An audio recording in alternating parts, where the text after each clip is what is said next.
Good day everyone. Today, I explain how Civil Service Commission sets eligibility standards for government positions in the Philippines, including the Fire Officer 1 position in the Bureau of Fire Protection. Two common eligibility requirements for FO1 Republic Act 1080 and Presidential Decree 907. First is RA 1080 eligibility, or also known as Civil Service Eligibility Act of 1980. It grants automatic civil service eligibility to those who pass professional board or bar examinations recognized by the Professional Regulation Commission or PRC.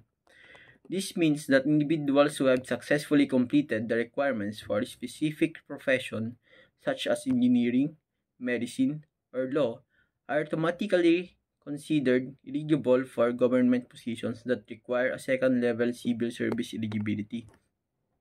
Next is PD 907 eligibility, also known as Decree Creating the Civil Service Commission, which outlines the general framework for the civil service in the Philippines.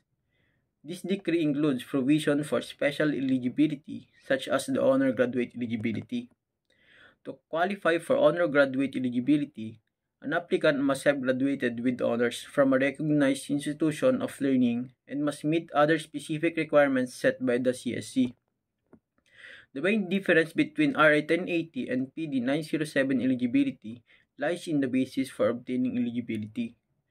RA 1080 grants eligibility based on passing a professional board or bar examination, while PD 907 grants eligibility based on achieving academic excellence and meeting other specific requirements.